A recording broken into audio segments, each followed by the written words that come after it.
자, 우리 앞뒤자분들에게 우리 오늘 이제 네 번째 날인데요. 이틀 더 남았는데 새벽에 보통 일찍 안 일어나시던 분들이 새벽에 일찍 일어나시면 한 3일 지나고 하면 정신이 어지러운 경우가 있어요. 특별한 거 아닙니다. 갑자기 리듬이 바뀌어서 그런 거니까. 그래서 우리 이틀 더 잘 가야 되는데 앞뒤자분들에게 우리 축복합니다. 잘 오셨습니다. 건강하십시오. 우리 인사들 나누겠습니다. 네, 축복합니다. 진심으로 축복합니다. 하나님의 은혜가 넉넉할 줄 믿습니다. 성경 말씀 보겠습니다. 누가복음 5장 1절부터 11절입니다. 누가복음 5장 1절부터 11절 말씀.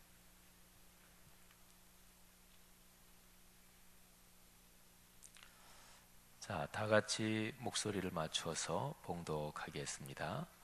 무리가 몰려와서 하나님의 말씀을 들을새 예수는 게네사렛 호숫가에 서서 호숫가에 배 두 척이 있는 것을 보시니 어부들은 배에서 나와서 그물을 씻는지라. 예수께서 한 배에 오르시니 그 배는 시몬의 배라. 육지에서 조금 떼기를 청하시고 앉으사 배에서 무리를 가르치시더니 말씀을 마치시고 시몬에게 이르시되 깊은 데로 가서 그물을 내려 고기를 잡으라. 시몬이 대답하여 이르되 선생님, 우리들이 밤이 새도록 수고하였으되 잡은 것이 없지만은 말씀에 의지하여 내가 그물을 내리리이다 하고, 그렇게 하니 고기를 잡은 것이 심히 많아 그물이 찢어지는지라. 이에 다른 배에 있는 동무들에게 손짓하여 와서 도와달라 하니 그들이 와서 두 배의 채움에 잠기게 되었더라.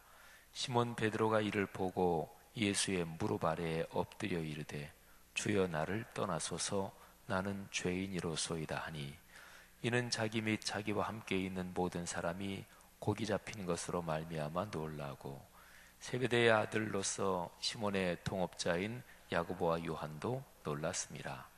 예수께서 시몬에게 이르시되 무서워하지 말라. 이제 후로는 내가 사람을 취하리라 하시니, 그들이 배들을 육지에 대고 모든 것을 버려두고 예수를 따르니라. 아멘. 이번 꿈새의 전체적인 큰 주제가 네가 나를 더 사랑하느냐, 이것이 큰 주제입니다. 성도 여러분들 중에서 성경 지식이 좀 있으시고 또 이런 집회 있을 때 미리 제목하고 본문 나가니까 또 미리 성경 본문이 뭔가 이렇게 찾아보고 준비하시는 분들도 계십니다. 참 귀한 일이죠. 그래서 그런 분들, 또 성경 지식이 있으신 분들은 이게 담임 목사가 내가 나를 더 사랑하느냐, 이거는 금요일 요한복음 21장 거기에 해당되는 그 주제를 전체 큰 주제로 잡으셨네, 아마 그렇게도 생각을 하실 것입니다. 물론 맞지요. 금요일에 요한복음 21장에 예수님께서 베드로한테 그렇게 질문하시는 내용이 나오지요. 내가 나를 더 사랑하느냐, 내가 이 사람들보다 나를 더 사랑하느냐, 또는 그 헬라어 원문은 내가 이 모든 것들보다, 다른 그 어떤 것보다 나를 더 사랑하느냐, 이렇게도 옮길 수가 있어요. 그런데 사실은 저는 이번 꿈새 때 이 6군데 말씀을 준비하면서 모든 이 본문마다 이 의미를 묵상하고 읽어낼 수 있다, 또 이런 주제를 가지고 은혜를 받을 수 있다, 그래서 이거를 주제로 잡은 거예요. 지나간 월, 화, 수 3일의 본문에서도 마찬가지고 또 오늘, 내일, 모레 마찬가지입니다. 하나님께서 우리에게 질문하시는 것은 어쩌면 그렇게 많지 않습니다. 아니, 많지 않은 정도가 아니라 정확하게 말하면 하나님은 한 가지만 묻습니다. 내가 나를 사랑하느냐. 사실은 그거 한 가지만 물으시는 것 같아요. 하나님은 우리에게 너는 돈이 얼마나 많으냐, 그걸 묻지 않으십니다. 너는 능력이 얼마나 탁월하냐, 너 실무적인 능력, 너 뭐 잘하니, 하나님은 그거 묻지 않으시는 것 같아요. 또 하나님은 내가 지금까지 살아오면서 경력과 경험이 얼마나 많으냐, 하나님은 또 그거를 중심적으로 묻지 않으시는 것 같습니다. 내 주변에 얼마나 대단한 사람들이 많으냐, 하나님은 그것도 묻지 않으십니다. 제가 지금까지 4가지 말씀드렸거든요. 근데 이 4가지 정도는 사실은 사람이 살면서 다 이것 때문에 자랑거리로 여기기도 하고, 이것 때문에 우쭐하기도 하고, 또 이것들이 없어서 그래서 괜히 풀이 죽기도 하고 그런 것입니다. 사람은 누구나 자기의 경력, 이력, 또 자기가 가진 재산, 또 자기의 어떤 능력, 그리고 사회적인 직책, 직위, 뭐 다 이런 것 때문에 내가 대단하다고도 하고, 또 내가 다른 사람보다 좀 못하다고 자괴감에 빠지기도 하고 그러지요. 그리고 특별히 슬픈 것은 교회 공동체 안에서 또 하나님을 깊이 섬기는 그런 영역 안에서도 이런 것들이 자기 공로가 되는 것입니다. 성경에서 제일 경계하는 게 자기 공로 사상이에요. 이제 내년이면 종교개혁 500주년인데, 그런데 1517년에 종교개혁이 일어나고, 그래서 통상적으로 하는 말로 중세 1000년에 타락한 교회를 다시 개혁한 거, 그 중심 주제가 한 2-3가지밖에 안 돼요. 근데 그 중에 하나가 그것입니다. 교회가 공로주의 사상에 빠졌습니다. 그거는 500년 전에 옛날 얘기만이 아닙니다. 지금 우리가 신앙생활하고 있는 지금을 생각해 보세요. 요즘 그냥 생각해 보세요. 우리가 한국 교회 안에 있는 그리스도인이니까 그냥 한국 교회 여러분이 아시는 만큼만 한번 생각해 보시고, 또 우리 교회 오셔서 여기서 처음 신앙생활 하신 분들은 뭐 우리 교회 뭐 이런 신앙 경험이 처음이니까 그냥 여러분이 여기에서 신앙생활한 경험 생각해 보시고, 또는 여러분이 아는 만큼 기독교 신앙적인 지식이나 뭐 역사적인 지식이나 하여간 아는 만큼만 생각해 보세요. 그래도 아주 명백합니다. 신앙인이 망가지는 것은 내가 이 정도로 대단하지, 그런 의식 때문에 다 망가지는 것입니다. 반대로 믿음이 좋다, 은혜가 깊다, 그런 거는 주님께서 제게 베풀어 주신 은혜에 비하면 제가 주님께 드리고 또는 제가 가진 것 아무것도 아닙니다. 주님 은혜에 감사할 뿐입니다. 이게 신앙이 깊은 거예요. 그때 행복합니다. 그리고 이거를요, 그냥 기독교적인 뭐 목회 상담학 또는 기독교적인 상담학 이런 것 말고요, 기독교라는 단어 하나도 붙이지 않고요, 그냥 일반 상담학, 그리고 일반적인 심리학. 사실은 일반 상담학하고 일반적인 심리학은 기독교적인 이 관점하고 다릅니다. 어떨 때는 굉장히 다르고 어떨 때는 완전히 비슷한 얘기 같지만 정반대일 경우도 있어요. 일반 상담학, 일반 심리학, 거기서는 사람이 회복되는 것을 여러 가지로 설명하지만 기독교라는 게 딱 들어가면서부터는 사람을 변화시키고, 회복되는 것은 근원적으로 따져 들어가면 하나님이 하시는 거예요. 근원적으로 따져 들어가면 하나님의 말씀이 하는 것입니다. 그래서 이게 기독교적인 상담학, 기독교적인 심리학인데, 근데 이거 빼고요, 그냥 일반 상담학이나 일반 심리학으로 볼 때도 사람의 정신이 언제 건강한가, 사람이 내적으로 언제 건강한가, 그거는 공치사 할 때는 절대로 건강하지 않습니다. 주변 사람들 은혜가 감사하지, 또는 뭐 일반적으로 말하면 은혜, 뭐 이런 얘기 일반적으로 쓰는 단어입니다만은 기독교적인 그런 거를 더 빼기 위해서 내가 다른 사람들 신세로 살지, 이런 사람이 건강한 것입니다. 사람들 중에서 난 남이 신세 안 져, 신세 지면은 반드시 갚고, 은혜에 대해서 갚는 거 보은, 이거는 사람 됨의 기본 도리 중에 하나입니다. 배은 망덕은 사람 됨을 저버린 거예요. 동서양을 막론하고 배신, 배반, 배은 망덕은 가장 악한 것입니다. 그러니까 보은은 당연하지만 근데 사람들 중에서 자기 자신에 대해서 나는 남에게 절대로 신세 안 져, 이런 자기의 딱 주관을 딱 가지고 누구한테도 조금 더 신세 안 지고 이런 사람은 정신적으로 건강하지 못합니다. 사람은 살면서 남의 신세도 지는 거지요. 사랑하신 여러분, 내가 살아가면서 우리 그리스도인으로서 살아가면서 참 중요한 게 무엇인가? 그거는 하나님의 은혜로 산다. 바로 그것입니다. 하나님이 우리에게 무엇을 물어보시겠어요? 하나님이 은도 내 것이요 금도 내 것이요 또 전지전능하신 분인데 하나님이 뭐가 부족해서 야 내가 이 일을 꼭 해야 되는데 이거 일할 사람이 없다, 꼭 네가 좀 일했으면 좋겠다, 부탁한다, 하나님이 그러시겠어요? 아닙니다. 우리가 교회에서 봉사하는 모든 것, 이 모든 것은 우리의 복을 위한 것이고 우리의 행복을 위한 것입니다. 사랑하신 여러분, 하나님은 사실은 하나만 부르십니다. 내가 나를 사랑하느냐? 그거 하나만 부르십니다.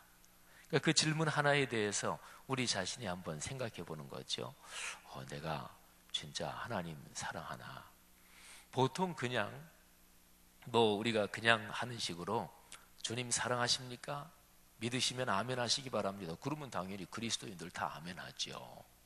하나님 사랑하느냐 그러는데 그리스도인들이 잠깐 좀 생각 좀 해볼게요, 이럴 사람이 어디 있어요? 예, 저 주님 사랑합니다, 이렇게 대답하죠. 근데 진심으로 한번 내 자신을 성찰하면서 깊이 내 자신을 들여다보면서 그리고 잠시 나 혼자 있으면서 차분하고 소박한 마음이 돼서 진짜 내가 하나님 사랑하나? 얼마나 사랑하나? 나 교회에서 열심히 봉사하니까 하나님 사랑하지. 열심히 봉사하는 사람들 다 하나님 사랑하나요? 그러지 않는 사람들 많다는 거 아시죠? 그죠? 교회 시간 많이 내면 하나님 사랑하나요? 아닙니다. 교회 헌금 내는 액수 높으면 하나님 사랑하나요? 고린도전서 13장에서 내게 있는 모든 재물을 다 내어줄지라도 사랑이 없으면 아무것도 아니요. 그러니까 그 진리의 말씀은 무슨 얘기를 하냐면 하나님 사랑 없이도 자기 있는 모든 것 전 재산 다 바쳐 헌금할 수도 있다는 얘기예요. 내 목숨을 내어줄지라도 사랑, 주님 하나도 사랑하지 않고 자기 목숨까지 신앙적인 명분 대의를 위해서 내줄 수도 있습니다. 이게 인간이라는 게 그런 존재예요.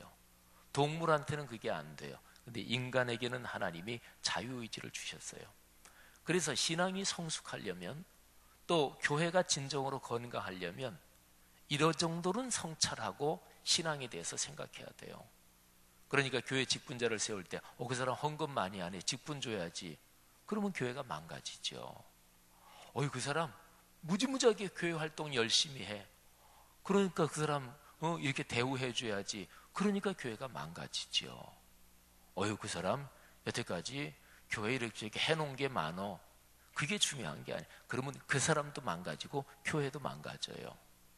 중요한 건 하나입니다. 진짜 하나님 사랑하나? 여러분, 오늘 이제 목요일입니다마는 이틀 더 남은 이 고난 주간에 꿈새 사순절 기간에 한번 자신 스스로에게 깊이 물어보시기를 바랍니다. 한번 자기 이름을 부르면서 말이죠. 제가 해본다면 이런 식이죠. 형은아, 너 진짜 하나님 사랑하니? 자기가 자기한테 물어보는 게 제일 체면 차릴 필요 없습니다.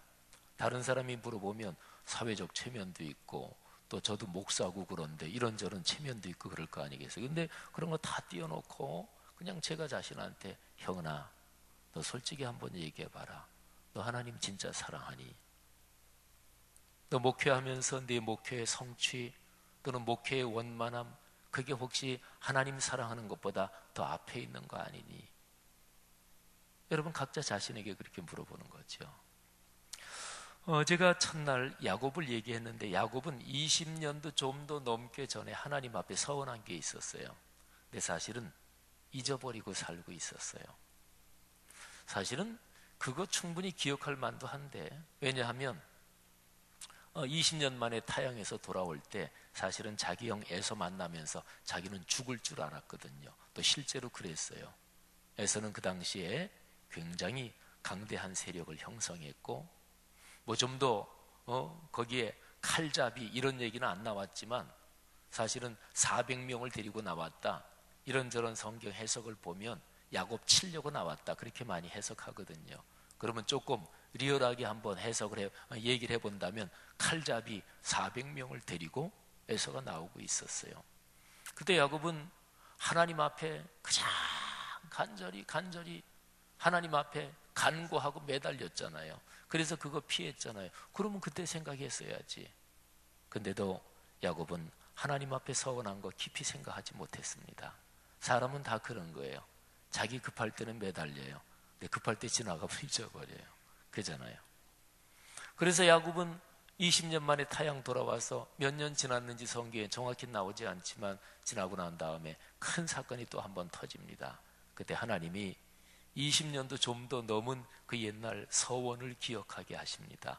너 옛날 20몇 년 전에 형한테 죽을까봐 무서워서 도망하다가 너 들판에서 나 만나고 나서 너 그때 서원했지 않느냐.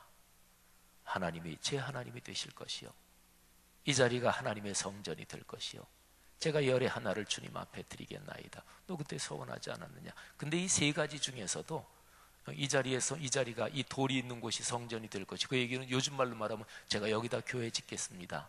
교회 지면 교회가 이 세상에서 사역을 해야 될 거 아니겠어요? 아니, 세상에 어떤 모임에서 멤버가 돼도 회비라는 건 내요. 그거는 상식적이고 그냥 통상적인 교양 있는 사람이면 다 아는 거예요.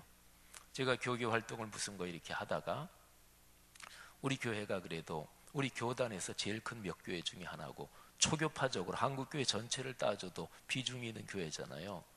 근데 어떨 때 예산이 안 받쳐줘서 무슨 활동을 하라고 좀 같이 하자 그러는데 이게 교회 재정 구조가 안 돼서 하면은 제가 사양합니다. 그러면 그쪽에서 아유, 지 목사님 그냥 예산 재정 관계없고 괜찮아요, 같이 하세요.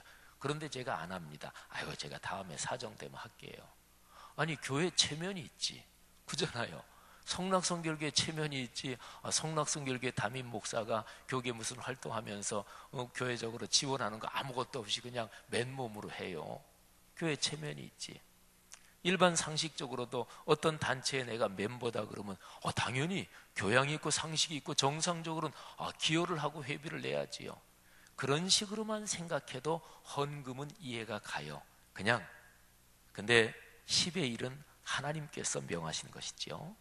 그러니까 교회가 제대로 운영이 되려면 비용이 있어야 되잖아요. 그걸 성도들이 감당하는 거지요. 야곱이 서원한 세 가지, 하나님을 제 하나님으로 섬기며 살겠습니다.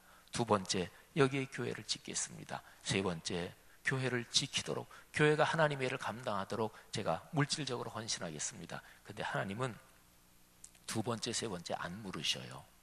첫 번째만 물으셔요. 그게 바로 사랑에 대한 주제예요. 너 그때 서원하기를 내가 네 하나님이 될 거다, 그렇게 서원했지 않느냐. 근데 너 지금 그렇게 안 살고 있지 않느냐. 야곱 부인들, 야곱 집안 가솔들이 그냥 이런 조그만 신상 같은 거, 부족 같은 게 온통 다 많았어요. 그래서 야곱이 그렇게 정신이 번쩍 들고 나서 사람들한테 얘기합니다. 신상, 귀걸이가 그때 당시에 부족의 역할을 했거든요. 하여튼 이방 신상 다 치워라. 사람들이 신상들 온통 나오고 귀걸이 다 빼고, 그래서 그거를 상수리 나무 아래 묻고 떠나서 베델로 올라갑니다. 예배의 자리로 나가는 거예요. 하나님은 야곱에게 하나만 물으셨습니다. 너 나 사랑하느냐. 화요일 날 사울, 이 사람은 사실은 망가진 대표적인 유형으로 이 본문을 선택했는데, 사울이 망가진 거는 사실은 첫사랑을 잃어버렸기 때문에 그랬습니다. 사울은 처음에 하나님께 부름을 받을 때는 참 아름다운 사람이었어요. 저는 옛날에 한번 이 사무엘상 쭉 묵상하다가요, 사울이 교만이 들어서 망가지기 전까지 그 성경 본을 묵상하다가 제가 무지무지하게 감동을 받은 적이 있어요.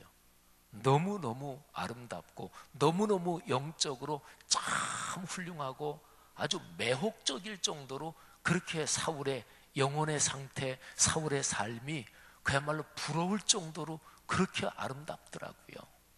근데 사울이 망가집니다. 그건 하나예요. 하나님이 자기를 처음 부르실 때 그게 망가진 거예요. 그리고 하나님보다 더 사랑하는 게 생기기 시작했습니다. 여러분 잘 보세요. 그리스도인들, 저 같은 목회자도 마찬가지고요. 하나님보다 더 사랑하는 게 생기는 거, 그거 어려운 일 아니에요. 그거 쉽습니다. 어떨 때 정신 안 차리면 잠깐이면 그렇게 돼요. 하나님보다 더 사랑하는 거. 특별히 내가 어떤 직책에 있을 때 내 직책의 체면, 그게 하나님보다 더 소중하게 되는 것은 아주 잠깐입니다. 제가 독일에서 그런 경우가 있었어요. 독일에서 목회할 때에 거기에 목회하던 교회가 있던 도르트문트, 제가 학교는 보훔대학을 다녔는데 도르트문트 보훔이 두 도시가 그냥 붙어 있어요. 근데 이 두 도시 합치면은, 그리고 보훔보다 조금 더 서쪽에 있는 에센, 그때 거기까지 같이 합쳐서 했어요. 한인교회가 한 10여 개가 돼요. 근데 한인교회들이 그쪽 역사상 처음으로 크리스마스 연합예배를 드리기로 했어요. 근데 그때 제가 생각에 그 교회들이 연합이 잘 안 됐거든요. 서로가 막 갈라져 나온 교회도 있고 해서. 전 그때 어쨌든 상당히 순수한 마음으로, 그때 제가 제일 처음 제안한 건 아니고 교민들 분위기 이런 게 그렇게 돼서 어쨌든 목회자들이 같이 모였어요.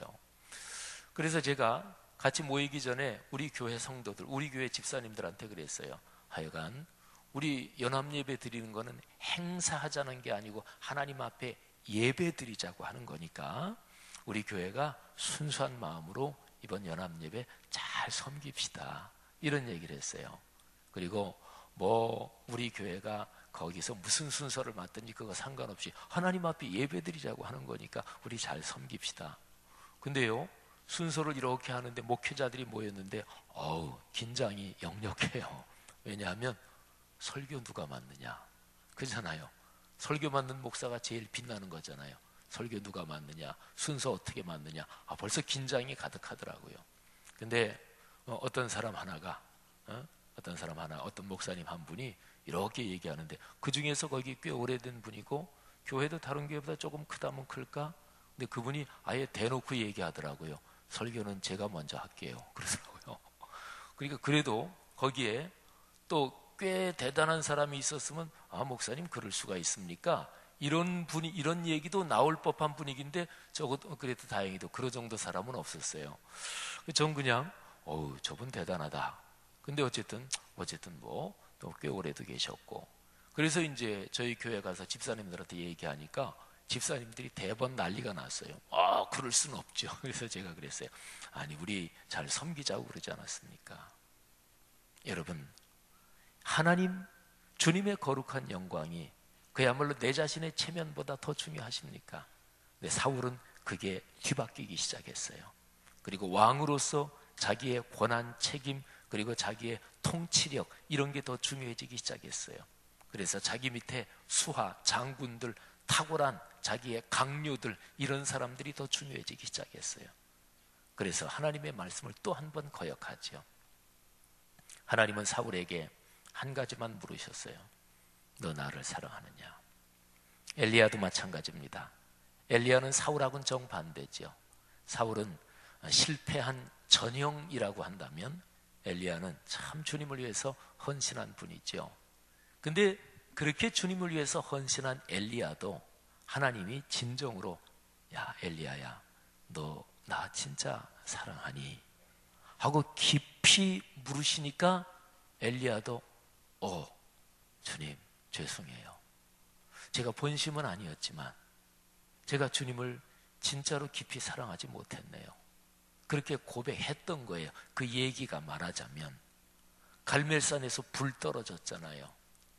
그런데 한국 교계에서 능력이 나타난다고 그것 때문에 교만하다가 곁길로 잘못 간 목회자들 많아요. 제가 우리 교회 처음 와서 우리 교회 장로님들 뵈니까 우리 교회가 대교회다, 이런 의식이 많더라고요. 제가 이제 한 10년 넘게, 11년 넘게 있었으니까 목사가 특별한 거 지적만 안 하고 설교만 해도 한 10년 있었으면 성도들은 다 알아요. 아, 우리 목사님 저 양반 성향이 어떻고 다 아시죠, 그죠? 저는 그런 거 아주 싫어합니다. 예배도 대예배, 제가 우리 교회 와서 그거 바꿨어요. 대예배가 어디 있고 소예배가 어디 있어요? 예배는 다 똑같은 거예요. 새벽 예배나 수요 예배나 모든 게 다 똑같은 거예요. 대교회가 있는 게 아니에요. 교회는 두세 사람이 내 이름으로 모이는 곳에 내가 너희와 같이 있겠다. 이게 주님의 말씀이고 이게 성서의 말씀이에요. 미자립교회, 한 교회 재정 규모가 목회자 한 가정의 생활비를 책임지지 못할 정도의 재정 규모의 교회를 통상 미자립교회라고 하는데, 교회의 재정 규모 갖고 교회의 사회적인 펑션 갖고는 미자립교회라고 얘기할 수 있지만 성경적으로 보면 미자립교회는 없어요. 모든 교회는 다 그냥 교회예요. 사랑하신 여러분, 이거 고집스럽게 붙들어야 돼요. 안 그러면 계속 망가져요. 자기도 모르게 망가져요. 그러니까 엘리야도 그런 거예요. 하늘에서 불이 떨어졌어요. 근데 그게 진짜 중요한 건 아니에요.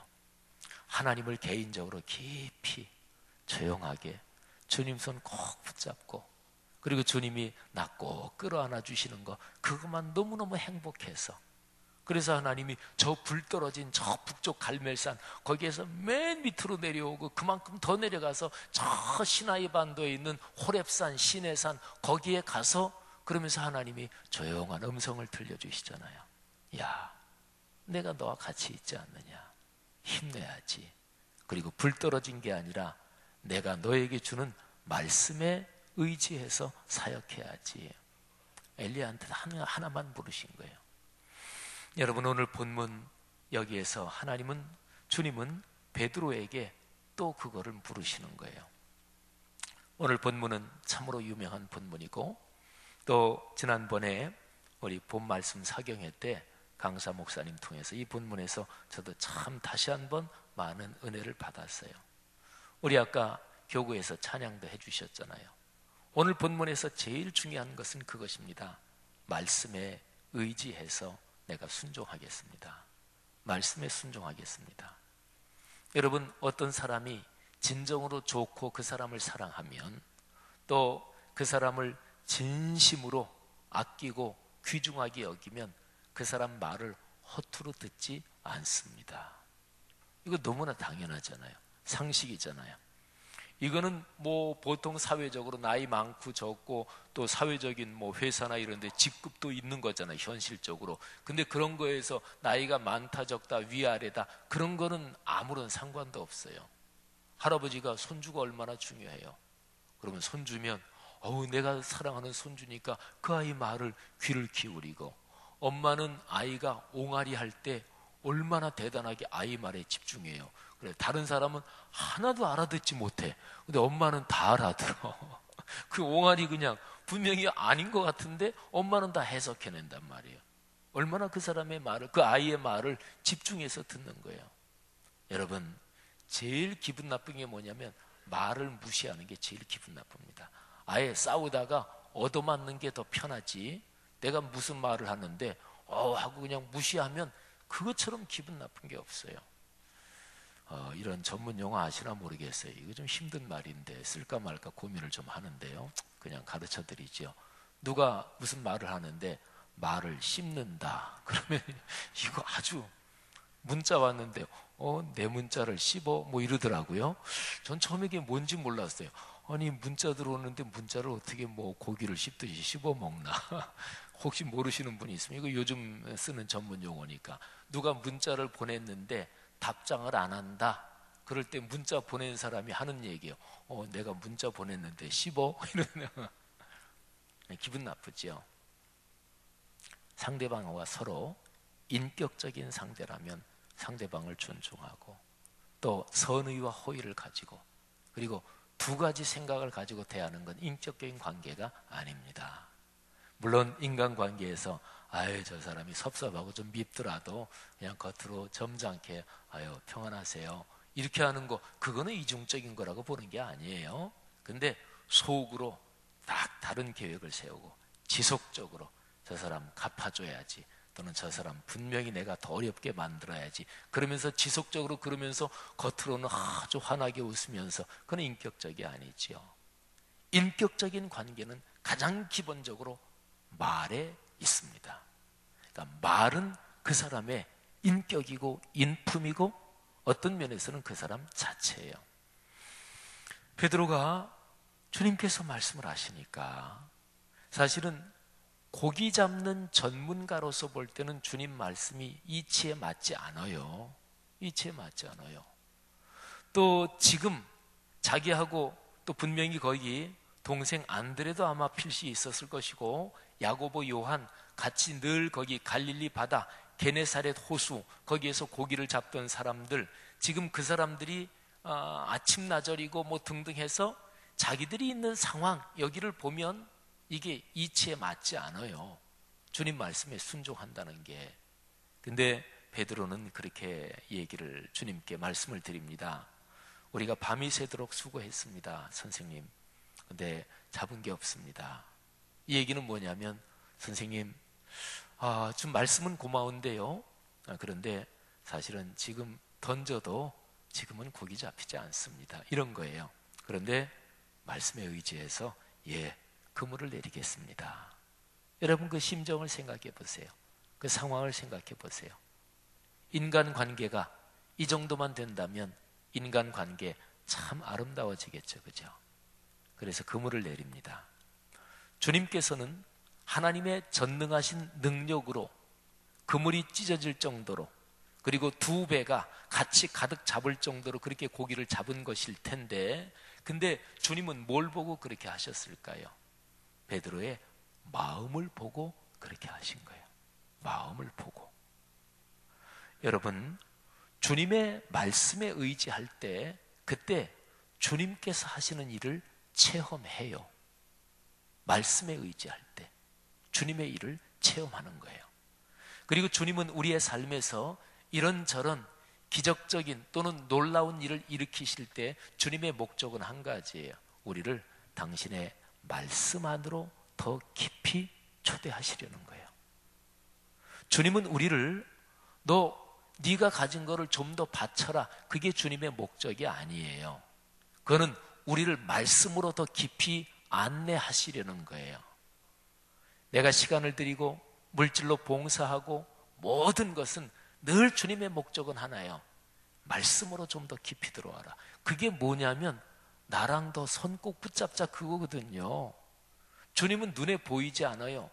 주님을 눈에 보이려고, 눈으로 한번 보려고 하는 모든 시도는 실패했고, 또 거기에 붙잡히기 시작하면 신앙은 망가지기 시작합니다. 잘못 곁길로 들어서기 시작합니다. 주님은 눈에 보이지 않아요. 창세기부터 모든 성경 전체 일관되는 가르침이 눈에 보이지 않는 주님을 우리가 체험하고 느끼도록 하나님이 주신 메인 통로, 제일 중요한 통로가 뭐냐? 그게 기록된 말씀이에요. 그러니까 말씀 안으로 좀 더 깊이 주님이 우리를 안내하신다. 그 얘기는 다른 말로 주님과 깊이 만나고 주님과 더 깊은 사랑의 관계로 들어간다. 그거하고 똑같은 얘기입니다. 그러니까 주님의 목적은 늘 그거예요. 더 말씀으로 깊이 들어와서 나랑 더 깊게 꼭 손잡고 그렇게 인생길을 걸어가자.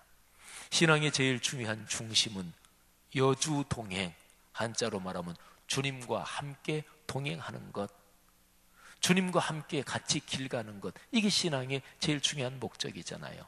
그래서 맨 마지막에 천국 가면 어떻게 돼요? 주님과 함께 영원히 사는 거죠. 할렐루야. 사랑하신 여러분, 오늘 시몬 베드로가 주님 앞에 말씀을 드립니다. 주여, 선생님, 한 마리도 잡지 못했지만 말씀에 의지해서 그렇게 말씀하시니까 제가 한번 그물을 내리겠습니다. 순종하겠습니다. 주님께서는 이 베드로의 대답을 들으실 때 얼마나 기쁘셨을까요? 얼마나 베드로가 참 귀하게 그렇게 베드로를 귀하게 여기셨을까요? 오늘 이 말씀에서 중요한 거는 고기가 많이 잡혔다, 이게 중요한 게 아닙니다. 베드로가 만일에 그의 마음이 순수하지 못했다면 고기가 많이 잡혔다, 그러면 어떤 생각이 들었을지 한번 이렇게 상상을 해보세요. 자, 지금 우리가 교회 안에 있잖아요, 그죠? 근데 교회 안에 있다고 생각하지 말고 여러분 비즈니스 현장에 있다고 생각해 보세요. 아무래도 저도 그렇고 또 여러분도 그렇고 저도 목사지만 교회 안에 있을 때는 그래도 조금 더 내가 그리스도인이지 이런 생각이 무의식적으로도 조금 더 들어요. 근데 이제 저는 또 뭐 밖에서 활동하는 늘 교계 활동 주로 하니까. 근데 이제 우리 성도 여러분들은 또 직장 생활도 하셔야 되고 사업도 하시고 또 어떨 땐 뭐 험한 사람도 만나고 하니까 일반 사회적인 영역 가면 좀 더 훨씬 긴장하실 것 같은데, 근데 어쨌든 일반 사회적인 영역에서 한번 생각해 보세요. 자, 어떤 직종에 있는 사람이 있다. 근데 그 사람이 굉장히 그 직종에서 막 사업하느라고 힘든데 어떤 사람이 딱 나타나더니 그거 이렇게 하면 된다. 보니까 문외한이에요. 근데 보니까 뭔가 아주 특별한 능력이 있는 것 같아. 근데 그 사람 때문에 굉장히 많은 이익이 생겼어. 그러면 어떡하나요? 금방 드는 생각이, 예를 들어서 부동산이다. 근데 그 사람이, 어떤 사람이 딱 나타나더니 내가 딱 가만히 생각하니까 저쪽에 땅을 사면 크게 돈을 벌 것 같아. 샀어요. 엄청나게 뛰었어요. 그러면 그 다음에 그 사람 앞에 엎드려서 주여 나를 떠나소서 이렇게 하나요? 그 사람 떠나면 어떻게 해요? 큰일 나죠. 그렇게 좋은 이익을 주는 사람인데. 그럼 금방 드는 생각은, 야, 이 사람 꼭 붙잡아야 되겠다. 이 사람 붙잡고 사업하면 잘 되겠다.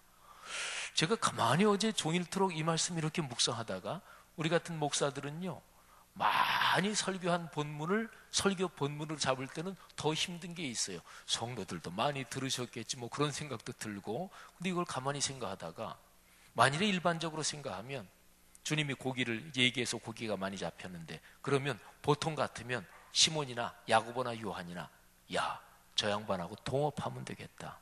그러면 엄청나게 떼돈 벌 거 아니겠어요?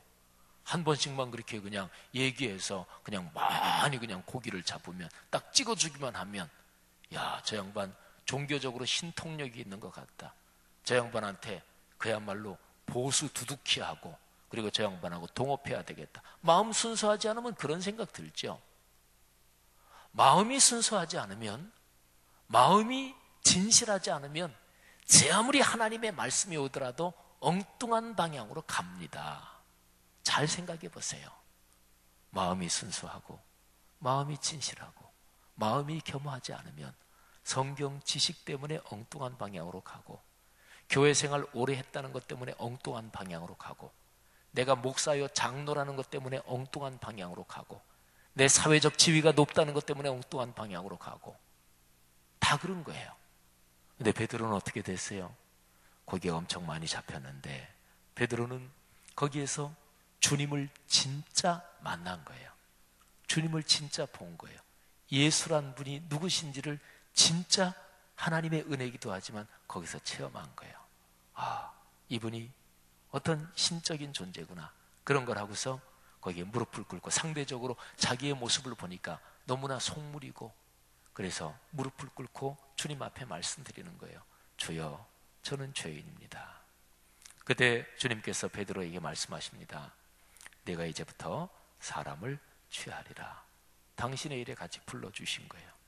베드로는 모든 것을 버려두고, 또 야고보 요한도 마찬가지인데 그들이 모든 것을 버려두고 예수를 따르니라. 오늘 말씀에서 고기가 많이 잡힌 거, 이게 중심이다. 그럼 이 성경을 잘못 읽는 거예요.